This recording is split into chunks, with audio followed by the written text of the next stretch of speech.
জানিয়ে দিব এই মুহূর্তে আমাদের হাতে এসেছে বাংলাদেশের গুরুত্বপূর্ণ আপডেট সংবাদের শিরোনাম। শুরুতেই থাকছে হাদির হামলাকারীদের গ্রেপ্তারে ব্যর্থতা, স্বরাষ্ট্র উপদেষ্টার পদত্যাগের দাবিতে শাহবাগ ব্লকেট। এদিকে বিদেশে হাদির চিকিৎসার খরচ দেবে সরকার, বলছে অর্থ উপদেষ্টা। আরও জানাবো সিঙ্গাপুরের উদ্দেশ্যে এভার কেয়ার ছাড়লেন ওসমান হাদি।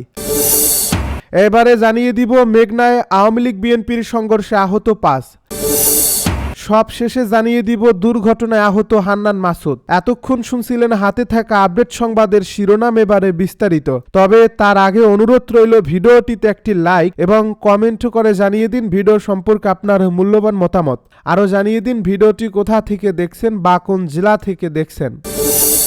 স্বরাষ্ট্র উপদেষ্টার পদত্যাগের দাবিতে শাহবাগ ব্লকেট। ইনকিলাব মঞ্চের মুখপাত্র ও ঢাকা ৮ আসনের সম্ভাব্য স্বতন্ত্র প্রার্থী শরীফ ওসমান হাদির উপর হামলাকারীদের গ্রেপ্তারের ব্যর্থতা ও দেশব্যাপী আইনশৃঙ্খলা পরিস্থিতির অবনতির অভিযোগ এনে স্বরাষ্ট্র উপদেষ্টার পদত্যাগের দাবিতে রাজধানীর শাহবাগে রাস্তা অবরোধ করছে জাতীয় ছাত্রশক্তি।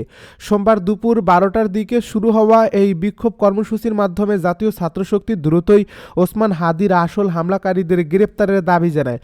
একই সঙ্গে দেশের পরিস্থিতি এখনও নির্বাচনের জন্য প্রস্তুত নয় বলে দাবি করে আন্দোলনকারীরা বলেন, বর্তমান স্বরাষ্ট্র উপদেষ্টা সব ধরনের আইনশৃঙ্খলা নিয়ন্ত্রণে ব্যর্থ হয়েছেন। দেশের জনগণের স্বার্থে সব ব্যর্থতার দায় নিয়ে তার পদত্যাগ করা উচিত।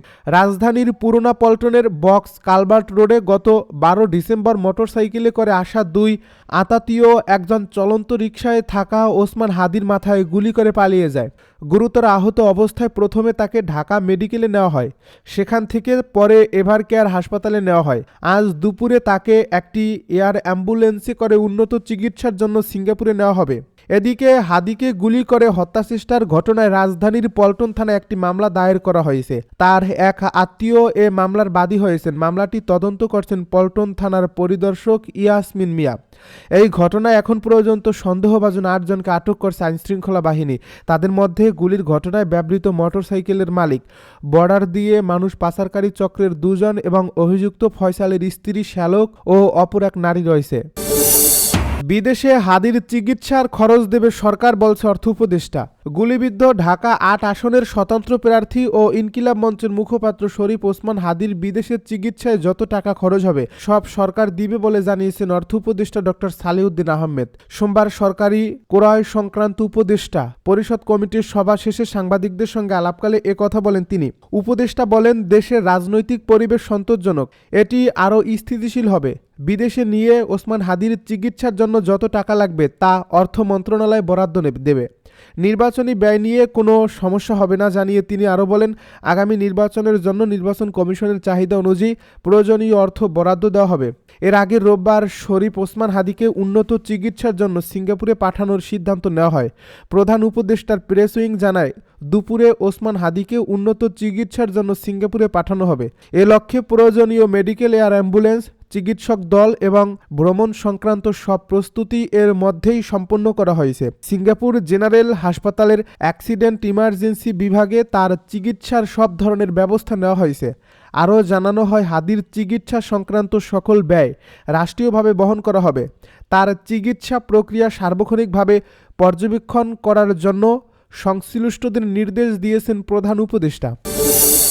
সিঙ্গাপুরের উদ্দেশ্যে এভার কেয়ার ছাড়লেন ওসমান হাদি। উন্নত চিকিৎসার জন্য গুলিবিদ্ধ জুলাই যোদ্ধা ও ইনকিলাব মঞ্চের মুখপাত্র শরীফ ওসমান হাদিকে সিঙ্গাপুরে নেওয়া হচ্ছে। সোমবার দুপুর 1:15 এভার কেয়ার হাসপাতাল থেকে তাকে হযরত শাহজালাল আন্তর্জাতিক বিমানবন্দরের উদ্দেশ্যে বের করা নেওয়া হয়।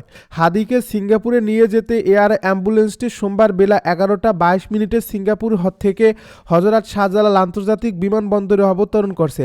দুপুর 1:30 শরীফ ওসমান হাদিকে বহন করে সিঙ্গাপুরের উদ্দেশ্যে ঢাকা ত্যাগ করার কথা রয়েছে। প্রসঙ্গত, ওসমান হাদি ঢাকা 8 আসনের সম্ভাব্য সংসদ সদস্য প্রার্থী। গত শুক্রবার দুপুরে ঢাকার পল্টন এলাকায় গুলিবিদ্ধ হওয়ার পর থেকে তিনি এভার কেয়ার হাসপাতালে আশঙ্কাজনক অবস্থায় চিকিৎসাধীন রয়েছেন।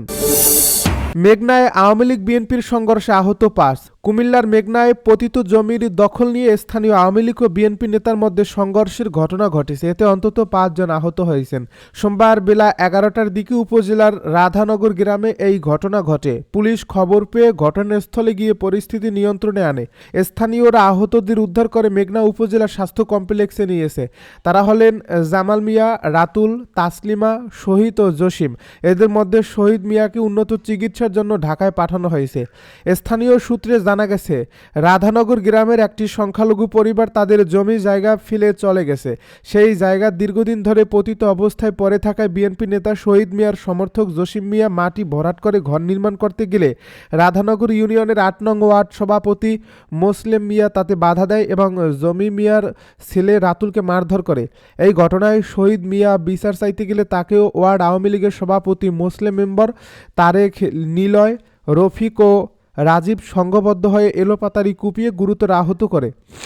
এ খবর পেয়ে বিএনপি নেতা শহীদ মিয়ার লোকজন দৌড়ে ঘটনাস্থলে এলে উভয়ের মধ্যে ধাওয়ার পাল্টাধাওয়ার ঘটনা ঘটে। এ সময় শহীদ গ্রুপের 5 জন আহত হন।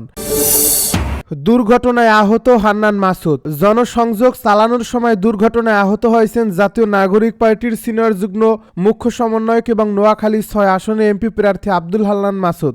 রবিবার বিকেলে হাতিয়া পৌরসভার 3 নম্বর ওয়ার্ডের পুরাতন বাজার এলাকায় জনসংযোগ চালানোর সময় পেছন থেকে আসা একটি অটোরিকশার ধাক্কায় তিনি বাঁ পায়ে আঘাত পান। ঘটনার প্রত্যক্ষদর্শী হাতিয়া উপজেলা যুবশক্তির আহ্বায়ক মোহাম্মদ ইউসুফ রেজা জানান, অটোরিকশাটি হান্নান মাসুদের বাঁ পায়ের উপর দিয়ে চলে যায়। এতে তিনি আঘাত পেলেও প্রাথমিক অসুস্থতা অগ্রাহ্য করে প্রচারণা চালিয়ে যান। বর্তমানে তিনি চিকিৎসকের পরামর্শে বিশ্রামে রয়েছেন। অপর প্রত্যক্ষদর্শী মোহাম্মদ হাফিজুর রহমান জানান, অটোরিকশাটি দ্রুত গতিতে চলছিল। এর চালক ছিল অল্প বয়সী। সাধারণ মানুষের সঙ্গে করমর্দনের সময় পেছন থেকে এসে অটোরিকশাটি মাসুদের শরীরে লেগে যাওয়ায় তিনি পায়ে চোট পান। তিনি আরও জানান, তার এক্স-রে করানো হয়েছে এবং সেখানে কোনো ফ্র্যাকচার ধরা পড়েনি, তবে আঘাতের ফলে পা কিছুটা ফুলে গেছে। চিকিৎসকদের পরামর্শ মেনে তিনি 2-1 দিন বিশ্রামে থাকবেন বলে জানা গেছে। এদিকে এই ঘটনাটিকে একটি অনাকাঙ্ক্ষিত দুর্ঘটনা হিসেবে উল্লেখ করে আব্দুল হান্নান মাসুদ বলেন, অসাবধানতাবশত অল্প বয়সী চালকের দ্বারা ঘটনাটি ঘটছে এবং এতে কারোর কোনো দোষ নেই। মির্জা আব্বাসকে নিয়ে মিথ্যা সংবাদ প্রচারের অভিযোগে মামলা। ইনকিলাব মঞ্চের মুখপাত্র ও ঢাকা 8 আসনের সম্ভাব্য স্বতন্ত্র প্রার্থী শরীফ ওসমান হাদির গুলিবিদ্ধ হওয়া নিয়ে বিএনপির মনোনীত প্রার্থী মির্জা আব্বাসকে নিয়ে মিথ্যা তথ্যের সংবাদ প্রচার করে মিথ্যা বিভ্রান্তিকর তথ্য ছড়ানোর অভিযোগে অনলাইন নিউজ পোর্টাল দৈনিক আজকের কণ্ঠের বিরুদ্ধে ঢাকার আদালতে মামলা দায়ের করা হয়েছে। এই মামলায় পত্রিকার অ্যাডমিন সহ অজ্ঞাতনামা সহযোগীদের আসামি করা হয়েছে। রোববার ঢাকার অতিরিক্ত চিফ মেট্রোপলিটন ম্যাজিস্ট্রেট জশিতা ইসলামের আদালতে ঢাকা আইনজীবী সমিতির সদস্য অ্যাডভোকেট মোহাম্মদ সাদিকুর রহমান ভূঁইয়া মামলার আবেদন করেন।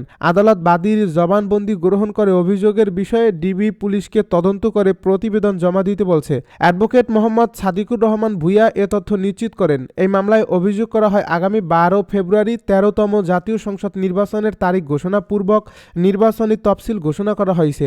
নির্বাচনী তফসিল ঘোষণার পর বাংলাদেশ জাতীয়তাবাদী দল বিএনপি সহ অন্যান্য দলের প্রার্থীরা এবং একই সাথে স্বতন্ত্র প্রার্থীরা নির্বাচনী প্রচারণায় স্বাধীনভাবে নির্বাচনী আচরণবিধি অনুসরণ করে প্রচারণায় অংশগ্রহণ করছেন। নির্বাচনী প্রচারণা চলাকালে নির্বাচনী ফলাফলকে প্রভাবিত করার উদ্দেশ্যে এবং সেই সাথে নির্বাচন বিজয়ী হওয়ার সম্ভাবনায় প্রার্থীদের কাছ থেকে অন্য প্রকার অবৈধ সুবিধা আদায়ের চেষ্টার অংশ হিসেবে আসামি ও তার সহযোগীরা ইচ্ছাকৃতভাবে নিজে মিথ্যা জেনেও তা সত্য হিসাবে জনসাধারণের সম্মুখে সম্ভাবনাময় প্রার্থীদের ব্যক্তিগত চরিত্র এবং আচরণবিধি সম্পর্কে মিথ্যা বিবৃতি প্রদান ও প্রকাশ করে আসছে। আরও বলা হয়, নির্বাচনের অংশ হিসেবে ঢাকা 8 আসনের স্বতন্ত্র প্রার্থী ওসমান হাদি গত ডিসেম্বর জুমার নামাজের পর নির্বাচনী প্রচারণায় অংশগ্রহণ করাকালে নির্বাচনকে প্রশ্নবিদ্ধ করার এবং অবাধে নির্বাচন অনুষ্ঠানে বাধা দেওয়ার পূর্ব পরিকল্পনার অংশ হিসেবে বিগত ফ্যাসিস্ট হাসিনা ও তার সহযোগীরা অজ্ঞাতনামা ভাড়াটিয়া খুনির মাধ্যমে ওসমান হাদিকে হত্যার উদ্দেশ্যে গুলি করেন। ইতিমধ্যে সেই সেই হত্যাকারীর ছবি বিভিন্ন গণমাধ্যমে প্রকাশিত হয়েছে এবং আইনশৃঙ্খলা রক্ষাকারী বাহিনী প্রকৃত অপরাধীকে শনাক্ত করার খুব কাছাকাছি অবস্থান করছে। সেই মুহূর্তে আজকের কণ্ঠ পত্রিকা ও তার সহযোগীরা ঢাকা ৮ আসনের নির্বাচনে বিজয়ী হবার সম্ভাবনাময় প্রার্থী বাংলাদেশ জাতীয়তাবাদী দলের মনোনীত প্রার্থী মির্জা আব্বাসের নির্বাচনী ফলাফলকে প্রভাবিত করার উদ্দেশ্যে এবং তার কাছ থেকে অন্য প্রকার অবৈধ সুবিধা আদায়ের লক্ষ্যে ব্যক্তিগত চরিত্র ও আচরণ সম্পর্কে আজকের কণ্ঠ পত্রিকা এবং তার সহযোগীরা ১২ ডিসেম্বর বিকেল ৩টা ২৫ দিকে দৈনিক আজকের কণ্ঠ নামক অনলাইন প্ল্যাটফর্মে মির্জা আব্বাসের ক্যাডারদের গুলিতে বিদ্ধ ওসমান হাদি শীর্ষক বিবৃতি প্রদান ও প্রকাশ করে, যা সম্পূর্ণ মিথ্যা।